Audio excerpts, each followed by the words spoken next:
as is perhaps fitting. This is a follow-up to a video I did before on a similar subject called H5N1 Bird Flu Conspiracy of Silence. I am again returned to my couch because of my persistent bursitis. Gotta love it. Wonderfully stubborn. Anyway, since that time, a virus that is called Influenza A, virus subtype H1N1, known as the swine flu, has been made a huge deal of. And is it justified? Well, taking precautionary measures to try to limit it, sure, but this kind of thing happens all the time. But there are weird facts surrounding this particular case.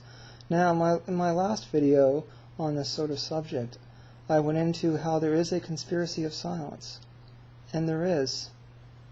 There is a conspiracy of silence around a pandemic that the medical establishment has been expecting for years and years. And it's been kept very hush-hush. Now, how would they know that something was going to happen for years? A pandemic. That's very suspicious. Anyway, in that video I went into that, and I could prove that. It's very easy to prove.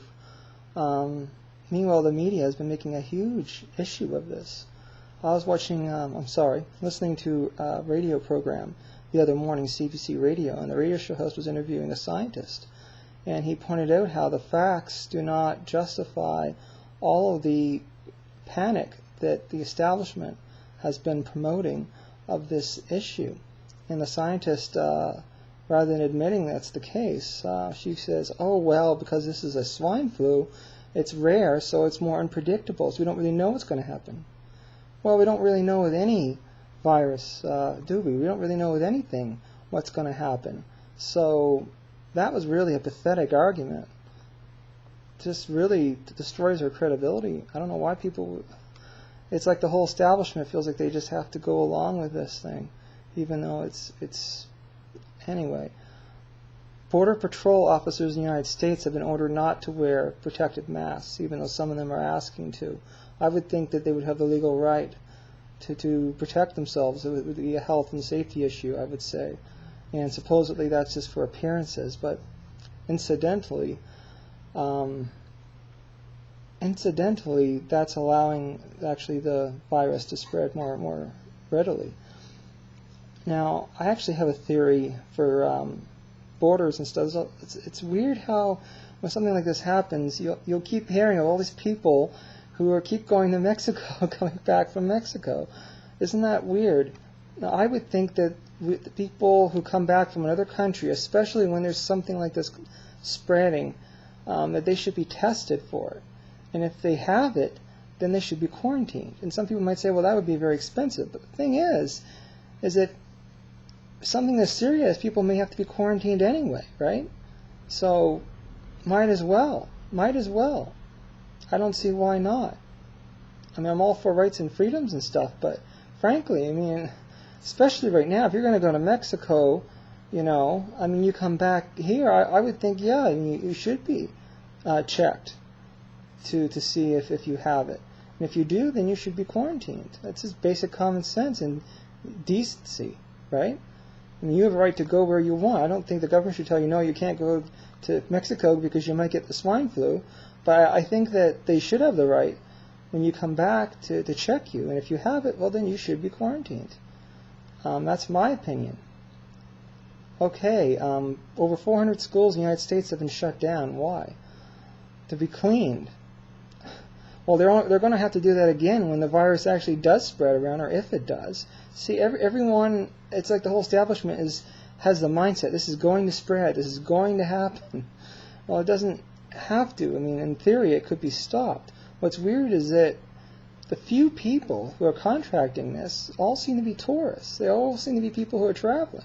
That's another thing that I find really strange. It's like it's meant to spread. And what are the odds of that? I mean, that's why they say most people who get this virus are between the ages of 20 and 40, because, well, that is the average age category for tourists. because it's mainly tourists that are getting this and spreading it around.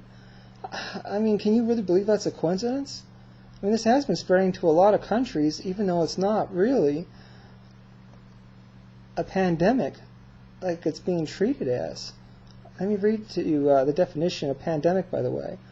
According to thefreedictionary.com, the medical definition is an epidemic over a wide geographic area and affecting a large proportion of the population.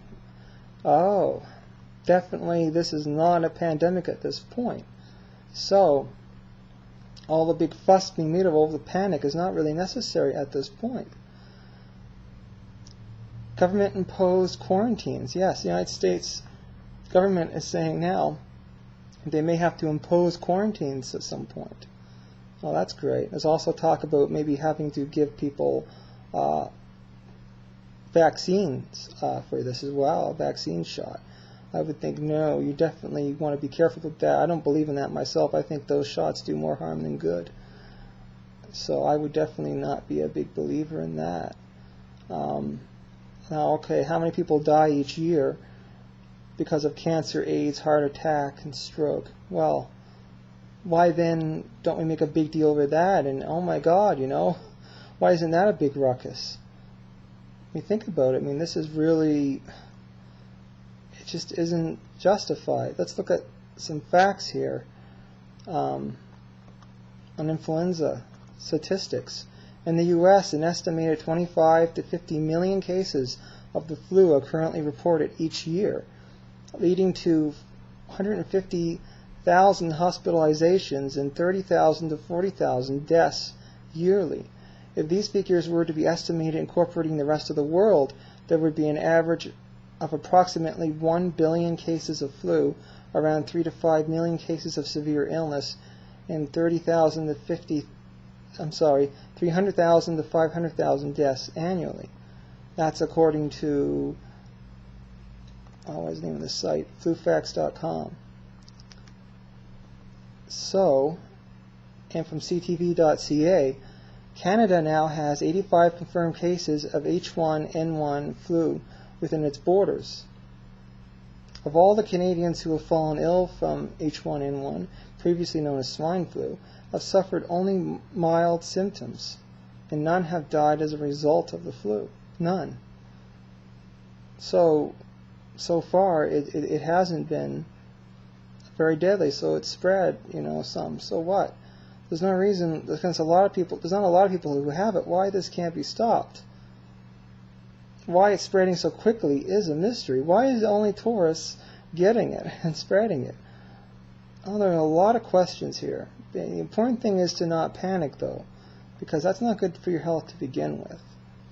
And as well, there's the placebo effect, Most of the effectiveness of a pill is in the placebo effect. It's what you believe in it. Whether it's for a headache or something more serious like asthma, most of the effectiveness is what you believe in it. So you can have two pills that have the same exact ingredients, but if you believe in this pill, whether because you like the commercial, you heard good things about it, it'll probably work better for you, because that's the power of the mind over the body. The two are connected. So wouldn't the same thing be true of a virus? If a virus is being all hyped up and, oh my God, it's a deadly virus, it's going to kill people, wouldn't that mean it would do more harm than good? I mean, basic common sense is that this whole thing is being hyped up to do a lot of harm. And that may not be the intention of the mainstream media, but that is the result, the negative result of what they are doing, the way that they're going about it. So, all I can say is it's not a pandemic at this point. There's no reason to panic. There's no usefulness to panic.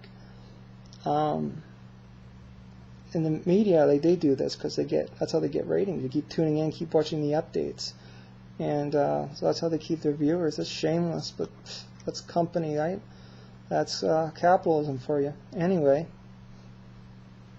well, keep an eye on this thing and just relax. And for those of us who are interested in the facts, well, there definitely are a lot of questions here that need to be asked.